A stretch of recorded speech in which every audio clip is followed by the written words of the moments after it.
You are lying in the quiet of night, listening to a story that reaches back not just centuries, but millennia. Atlantis is a name that has echoed through history, across cultures, across myths, and into the realm of modern imagination.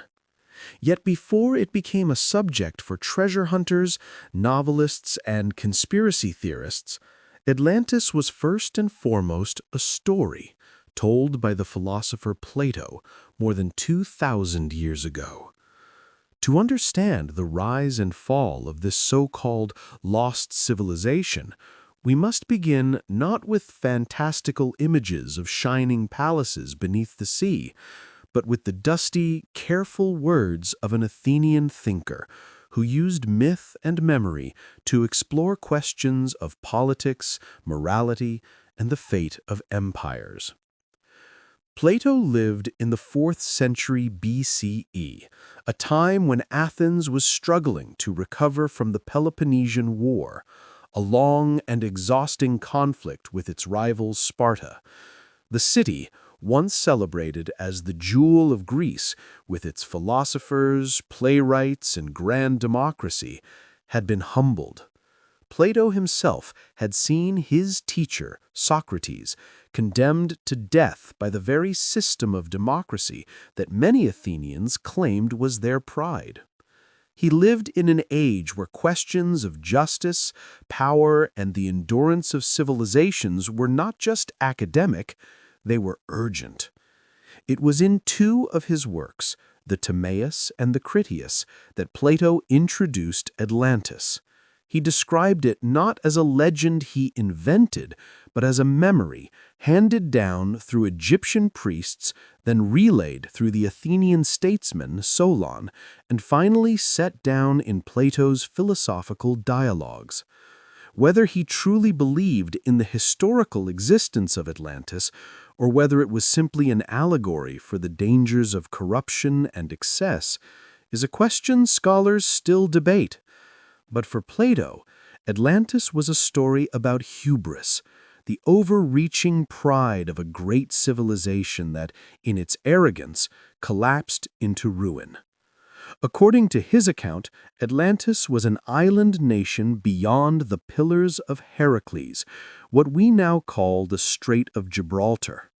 It was vast, larger than Libya and Asia Minor combined. The Atlanteans were powerful, wealthy, and advanced.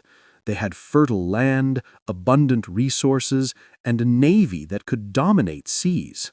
Their capital, according to Plato, was built in concentric rings of land and water, an almost impossibly ordered city, with palaces, temples, and harbors that gleamed with splendor. Yet, despite their blessings, the Atlanteans grew greedy. Their rulers abandoned virtue and sought conquest until they turned their ambitions against Athens itself. Here the story takes a turn, for in Plato's telling, it was not Atlantis that triumphed, but Athens. The small but virtuous city stood against the overwhelming might of Atlantis, and with the favor of the gods, defeated them. Soon after, Atlantis was struck by earthquakes and floods, and in a single day and night, the island was swallowed by the sea. Now, this tale might seem straightforward, a moral fable of pride and punishment, but it raises many questions. Why did Plato choose to frame his lesson around a lost island civilization? Was he recalling a genuine memory, distorted through centuries of oral tradition? Or was he constructing a mythic example to reflect his ideas about justice and the fate of empires? To answer these questions, we must linger not on the grandeur of Atlantis itself, but on the setting in which the story was told. For you, as a listener, drifting into this history, should imagine the quiet study rooms of Athens, lit by oil lamps, where philosophers debated into the night. Picture the scrolls carefully unrolled, the slow movement of a reed pen across papyrus, the scratching sound as Plato's students recorded his words. The world of Plato was not of gleaming lost cities, but of careful thought, argument, and memory. Yet, even as Plato's tale circulated, the idea of Atlantis was not taken as fact by his peers. Later philosophers, such as Aristotle, are said to have dismissed it as a fable. For centuries, the story lay quiet, confined to the dialogues of one thinker. The Romans, though great borrowers of Greek thought, did not make Atlantis a central part of their mythology. Medieval scholars, copying manuscripts by candlelight, repeated Plato's words, but with little elaboration. It was only much later, in the age of exploration and discovery, that Atlantis returned to prominence. But before we reach those centuries, we must pause and ask, why has this story lingered at all? Part of the answer lies in the human fascination with origins and endings. Civilizations rise, civilizations fall. This is a rhythm you can see throughout history. Mesopotamia, Egypt, Greece, Rome. Each flourished, each eventually declined. Atlantis serves as a timeless symbol of this cycle. It suggests that no matter how great a people may become, their fate may still rest on their choices, whether they hold to virtue or surrender to greed. But Atlantis is also compelling because of its vagueness. Plato gives us enough detail to spark imagination, but not enough to fix Atlantis firmly in reality. He tells us of concentric circles of canals, but not the exact geography. He tells us of riches, but not their exact measure. He tells us of a downfall, but leaves the mechanism to nature's fury. It is this incompleteness that has allowed generation after generation to fill in the gaps, to imagine their own Atlantis, to seek it in deserts, oceans, and maps. For the ancient listener, though, the moral was clear. Atlantis was a mirror held up to Athens, to Greece, to humanity itself. It was a warning. Even the greatest can fall, and the fall may come swiftly in a single night. Now, as you listen in the quiet, consider the world in which Plato heard of Atlantis. Solon, the Athenian lawgiver, had traveled to Egypt 2 centuries earlier, where priests of Sais are said to have told him of this ancient island. They spoke of a war between Athens and Atlantis, of floods that reshaped the earth, of knowledge preserved in their temples. Solon, fascinated, brought the tale back to Greece, though he never completed a written account. Plato, inheriting the story through family connections, transformed it into his dialogues. But was there truth behind the priestly account? Could it be that the Egyptians preserved memory of an actual cataclysm, perhaps the eruption of Thera or the flooding of Bronze Age cities? This question has troubled historians and archaeologists for centuries. Some point to the Minoan civilization of Crete, which flourished with advanced architecture, trade, and art, only to be struck by natural disaster and invasion. Others suggest older, more mysterious origins. But we must be cautious. The urge to find Atlantis has often led to speculation without evidence, to theories more fanciful than Plato's original story.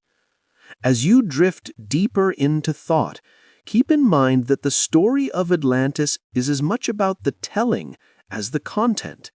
The careful phrasing of Plato, the rhythm of Greek dialogue, the way philosophy and myth intertwined. The story is not simply about a lost island. It is about how memory, myth, and moral lesson weave together. The story of Atlantis, as you have already heard, began not with explorers but with philosophers. Plato set it down in his dialogues, and then, strangely, it seemed to fade. For nearly 2,000 years, the tale lingered in manuscripts, copied by weary monks in scriptoria, read by a few scholars in the dim glow of oil lamps, but it was rarely treated as history. To most of antiquity, Atlantis was simply one of Plato's many parables, useful, perhaps, as a moral warning, but hardly worth searching for on maps or seas.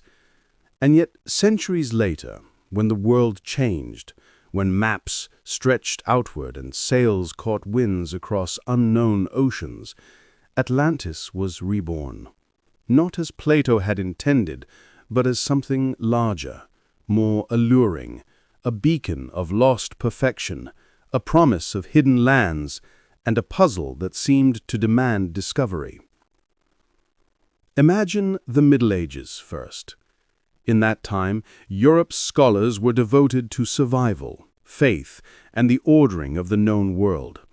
Knowledge of the Greeks and Romans trickled through monasteries, through Arabic translations, through the fragile survival of texts.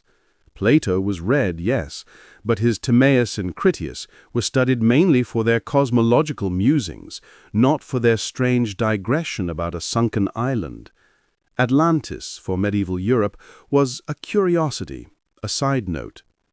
But the age of discovery changed everything. In the 15th and 16th centuries, sailors set forth across the Atlantic, and suddenly, the ocean that had once seemed endless and impassable was filled with islands, continents, and mysteries. Lands unknown to Europe were revealed, vast territories in the Americas, rich cultures and cities, new maps inked onto parchment. It was in this era of expansion, of curiosity, that the story of Atlantis returned with force. What if, some asked, the new lands across the ocean were Atlantis reborn? What if Plato's tale was not allegory, but memory? Memory of a land beyond the pillars of Heracles, destroyed and yet rediscovered. Writers of the Renaissance began to speculate. Some claimed the Aztec and Inca empires were remnants of Atlantean civilization, their great stone cities a sign of ancient grandeur. Others insisted the islands of the Caribbean must be fragments of the lost continent. The vagueness of Plato's description was no hindrance, it was an invitation. For with so few details fixed, almost anything could be mapped onto the myth. But why Atlantis? Why not some other tale? The answer lies in the mood of the age. Renaissance Europe was intoxicated by rediscovery of ancient texts, of distant lands, of human potential itself. Atlantis symbolized everything this era sought. It was old, yet new, lost, yet waiting to be found, advanced, yet destroyed by its own flaws. It was, in short, a perfect mirror for an age that believed itself both enlightened and standing at the threshold of boundless horizons. Consider, too, the explorers themselves. Columbus, for instance, believed he had reached the edges of Asia, but others soon speculated his voyages might point to Atlantis. Maps of the 16th century sometimes included bold inscriptions, Insula Atlantis, scrawled across uncharted seas. Scholars, meanwhile, debated earnestly. Was Plato's story a memory of the biblical flood? Was it a distorted record of Carthaginian voyages? Could it be reconciled with sacred scripture or with new discoveries? The story deepened as the centuries went on. In the 17th century, the English philosopher Francis Bacon wrote The New Atlantis, a utopian vision not about Plato's island directly, but inspired by it. In Bacon's tale, Atlantis became a model of a perfect society devoted to knowledge, order, and reason. It was no longer just a warning about pride. It was a canvas onto which thinkers could project their dreams of ideal civilization. Meanwhile, Jesuit missionaries traveling across the Americas sometimes speculated that native peoples might be descendant from Atlanteans. The idea gained popularity because it explained, in a framework Europeans found familiar, the presence of advanced societies far from the Mediterranean world. In an age when history was still bound to myth and scripture, Atlantis offered a convenient bridge between the old world and the new. Pause for a moment and imagine the libraries of the Renaissance. Picture wooden shelves, scrolls alongside leather-bound books, globes resting on tables, maps unfurled under candlelight. Scholars in long robes debate, pointing at the Atlantic, their fingers tracing possible routes of the Atlanteans. Outside, sailors haul cargo from distant lands, their stories mingling with the half-remembered myths of the ancients. It is a time when the boundary between fact and fable is thin, when the hunger to know encourages both science and speculation. And here, Atlantis found fertile soil. The power of the story was not only in its detail, but in its incompleteness. Had Plato written more, had he finished his dialogue Critias, which breaks off mid-sentence, perhaps the Atlantis would have been settled as allegory no more. But because the tale was unfinished, because so much was left unsaid, generations felt invited to complete it themselves. Was Atlantis in the Mediterranean, shattered by a volcanic eruption? Was it in the far Atlantic, drowned by shifting seas? Or was it everywhere and nowhere, a universal memory of flood and loss? Each age would answer differently, and in the Renaissance the answer was often the New World. Yet, as appealing as these speculations were, there was always doubt. Critics reminded others that Plato was a philosopher, not a historian. Was it wise to take his parables literally? Was it not possible that Atlantis was no more real than the cave allegory, a tool for teaching rather than truth? And so, by the 17th and 18th centuries, the debate hardened into two paths. Some saw Atlantis as allegory, useful but invented. Others saw it as history, distorted but real. From this divide grew centuries of fascination that would stretch into the modern era. Now, as you drift deeper into this story, think of the parallel between Atlantis and the civilizations Europeans encountered in the Americas. Both were described as rich, complex, sometimes corrupted, sometimes virtuous. Both were framed through the lens of European imagination, and both raised the same haunting question. How do great societies rise, and how do they fall? It is a question as old as Plato's Athens and as modern as our own. For in every age, the story of Atlantis has been less about the island itself and more about the anxieties and hopes of those telling it. The Renaissance had revived Atlantis as speculation, dream, and allegory. But the centuries that followed, the Enlightenment and the dawning modern age, brought a new kind of scrutiny. If earlier thinkers had been content to weave the myth into scripture or to map it onto the Americas, the scholars of the 18th and 19th centuries approached it with sharpened tools. They had reason, measurement, and the beginnings of archaeology. And yet, curiously, even as they pulled at threads of doubt, the fascination with Atlantis only deepened. You might picture the Enlightenment scholar at his desk. Before him lies Plato's text, perhaps in Greek, perhaps in translation. Around him are instruments of precision, compasses, rulers, maps carefully gridded with longitude and latitude. Candles gutter against the evening, illuminating not only manuscripts, but also shelves filled with natural histories, travel accounts, and new works of geology. For this was the age when the world was being explained in terms of process, not miracle. The question of Atlantis in this age was no longer simply, did it exist, but how could it exist? Geology, then in its infancy, was attempting to explain the Earth's layers, its mountains and seas, through natural causes. Some thinkers argued that Plato's tale might reflect a real geological event, an island swallowed by earthquakes and floods. Others rejected the notion outright, insisting that such catastrophes must be myth. By the late 18th century, rational skepticism began to dominate. The French Enlightenment philosopher Voltaire dismissed Atlantis as a fabrication, an allegory stretched too far by credulous minds. To him, the very fact that Plato alone had written of it was proof enough that it was invention. Why, Voltaire asked, would no other ancient historian, Herodotus, Thucydides, or Diodorus, make mention of such a place if it were real? But others resisted. The story had too much allure to abandon. Some naturalists speculated that Atlantis might be a distorted memory of the Minoan civilization on Crete, devastated by volcanic eruption at Thera, modern Santorini. Though this theory would not gain firm ground until the 20th century, the seeds were already there.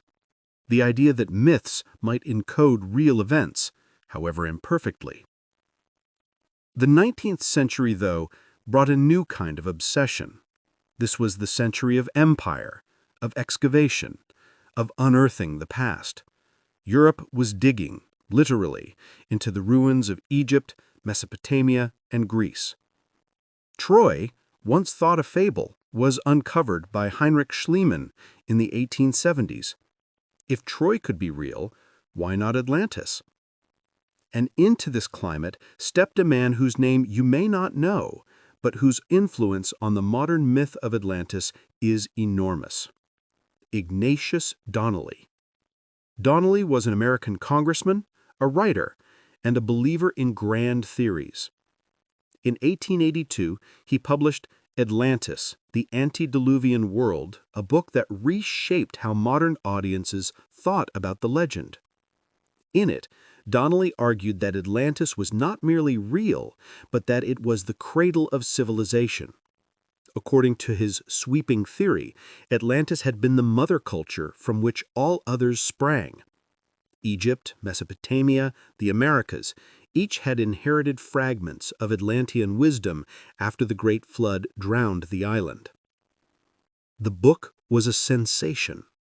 Translated widely, read across continents, Donnelly's work convinced many that Atlantis was not only plausible, but foundational. His arguments were woven from comparative mythology, from similarities in architecture, from the shared presence of pyramids and flood myths across cultures. Though modern scholars would later dismiss much of this as pseudo-history, at the time it captured the imagination of thousands. Why did it resonate so strongly? Partly because it arrived in an age hungry for origins. The 19th century was fascinated by beginnings, of species, of language, of nations. Darwin had explained the evolution of life. Linguists were tracing Indo-European roots. Archaeologists were uncovering lost cities and deserts. Atlantis, in Donnelly's telling, became another key to origins, the lost parent of civilization itself. But with this enthusiasm came skepticism. Scientists pointed out that Donnelly's theories stretched evidence thin. Pyramids, for example, arose independently in multiple cultures. Flood myths were common not because of a shared Atlantean past, but because floods were a universal human experience. Geologists rejected the idea that a vast continent could have simply disappeared in the mid-Atlantic within the memory of humankind.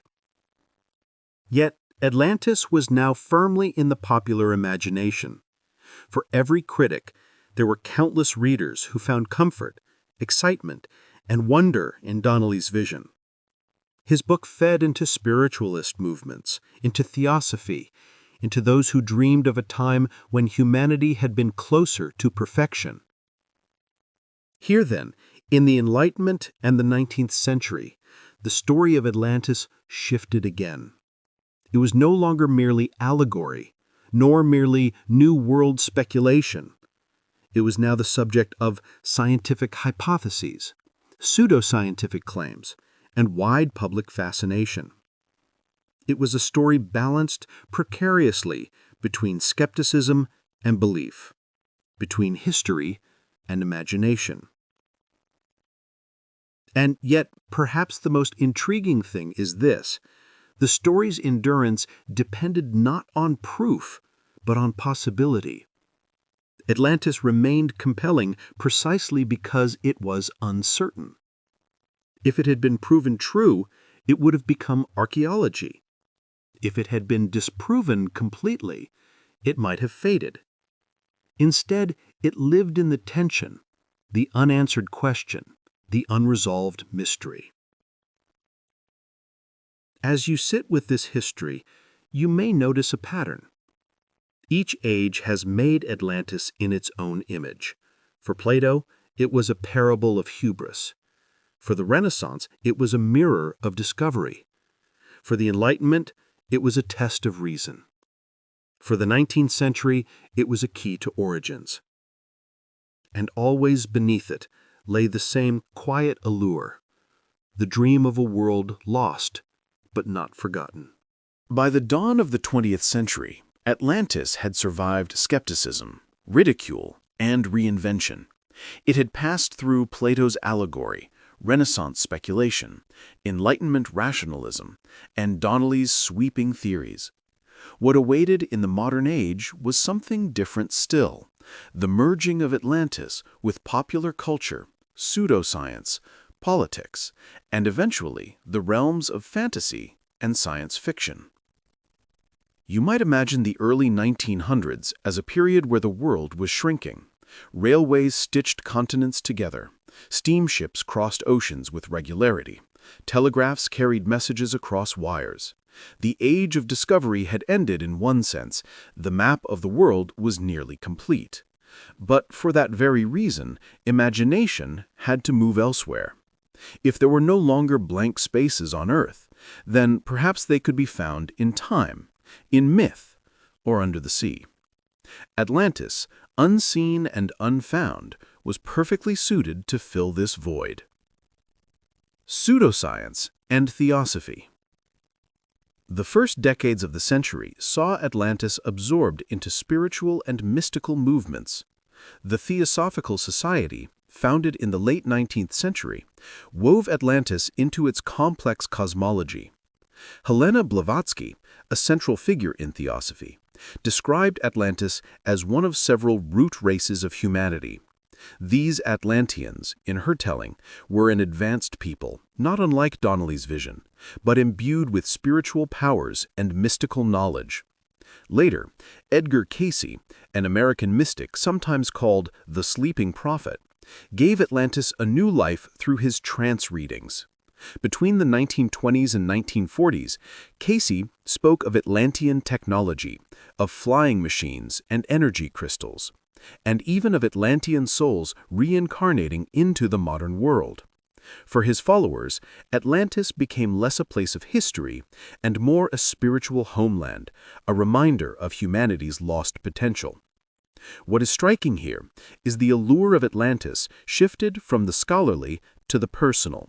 It was no longer only about ancient texts or geological theories. It became a story of identity, destiny, and hidden memory. The rise of science fiction. At the same time, Atlantis found a home in the new genre of science fiction. Writers such as Jules Verne had already primed readers to imagine wonders beneath the waves. In 20,000 Leagues Under the Sea, published in 1870, Captain Nemo explores the ruins of Atlantis on the ocean floor. A fleeting scene, but one that left a deep impression. As the century turned, more authors followed. Atlantis appeared in pulp magazines, in fantastical tales of undersea kingdoms, in utopian and dystopian visions alike. To many, it was a canvas on which to project hopes and fears about technology, progress, and decline. If modernity promised marvels, Atlantis reminded readers of fragility, of how even the greatest civilization could vanish in a single night. The shadow of politics.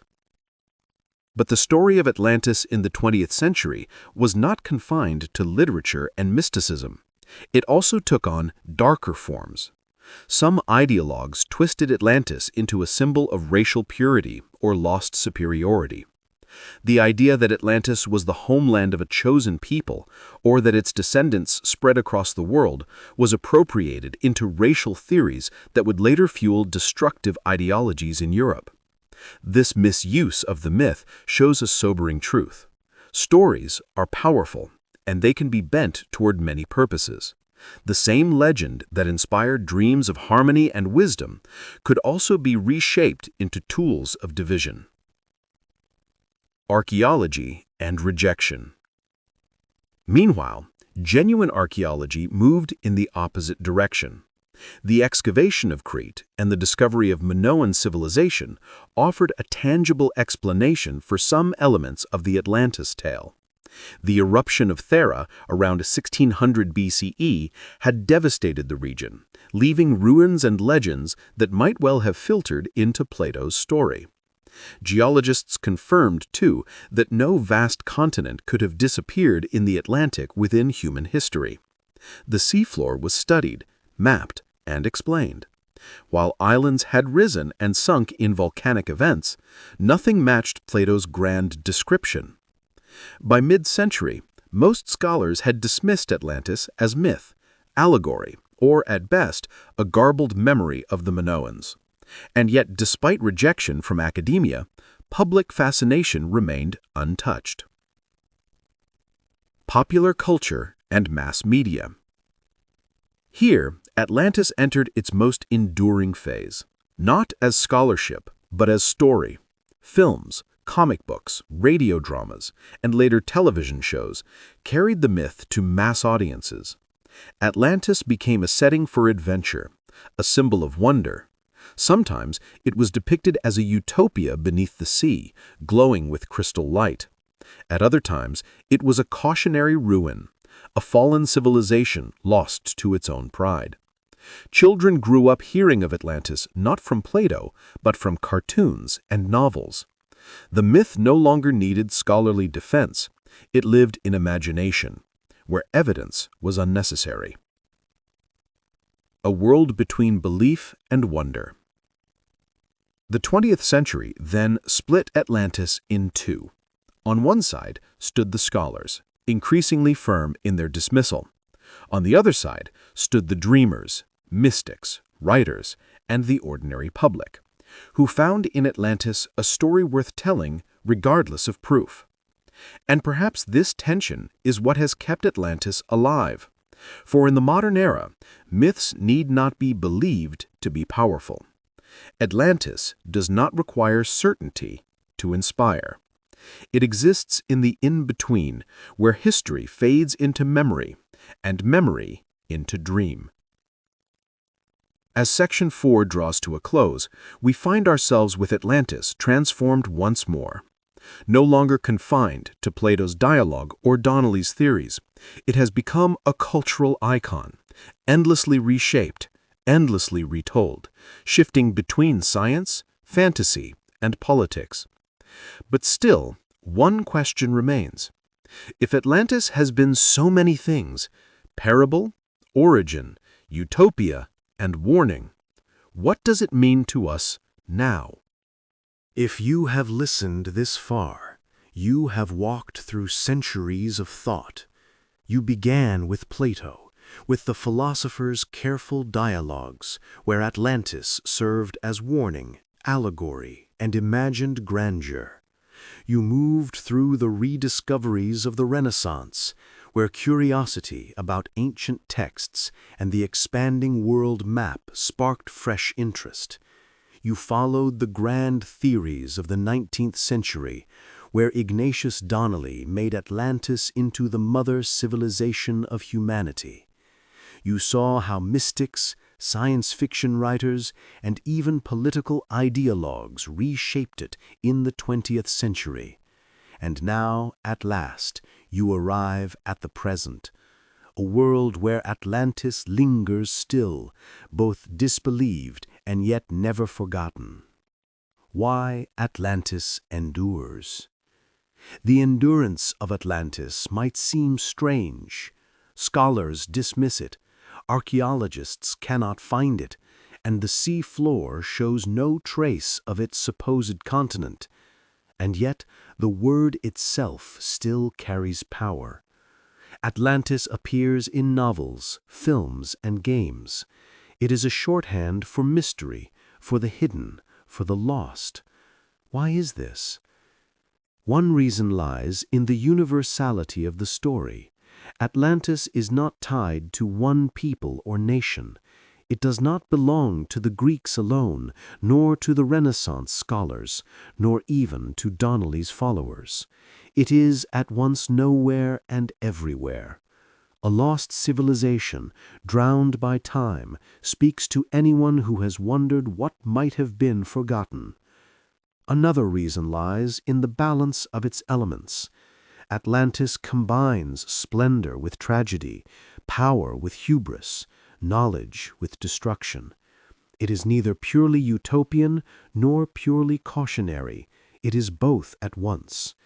And because of this duality, listeners can take from it whatever lesson they seek. The human fascination with loss. You might consider, too, the human fascination with loss. Civilizations rise, flourish, and fall. The ruins of Babylon, of Rome, of Angkor Wat stand as reminders. And yet, Atlantis is more potent than any of these precisely because it cannot be seen. You may walk among the ruins of Rome, but you cannot walk the avenues of Atlantis. Its absence makes it more powerful than presence. There is a curious comfort in imagining Atlantis. It allows you to reflect on impermanence without confronting a real ruin. It is both safe and haunting. Modern geology leaves little space for Atlantis. The ocean floor is mapped, tectonic plates are understood, and the sudden disappearance of a vast continent is impossible. And yet, science does not diminish the story, it sharpens it. For even if Atlantis never existed as described, echoes of real events remain. The eruption of Thera, the collapse of Minoan civilization, the floods and earthquakes that shaped memory. Here myth and reality meet. Perhaps Plato did not invent his story entirely, but shaped fragments of history into allegory. Perhaps he drew upon travelers' tales, misunderstood accounts, or echoes of disasters. In this sense, Atlantis may exist not as a place, but as a mirror of memory. Atlantis as reflection. And so we come to a final thought, that Atlantis is less a place than a reflection. It reflects the hopes, fears, and questions of each age. For Plato, it reflected his concerns about power, corruption, and the balance of states. For the Renaissance, it reflected the excitement and anxiety of discovery. For Donnelly and his century, it reflected the hunger for origins and connections. For mystics, it reflected the search for hidden wisdom. For modern popular culture, it reflects the desire for wonder and adventure. In each case, Atlantis tells us less about itself and more about those who told its story. What Atlantis teaches you today? Perhaps it is the reminder that all civilizations are fragile, that even in strength and splendor, the seeds of downfall may lie hidden, that hubris, pride, and imbalance can undo even the greatest powers. Or perhaps it is the reminder that memory itself is fragile, that stories can change, grow, and evolve, shaped less by truth than by meaning. That history is not only in what happened, but in what was believed to have happened. Or finally, perhaps Atlantis teaches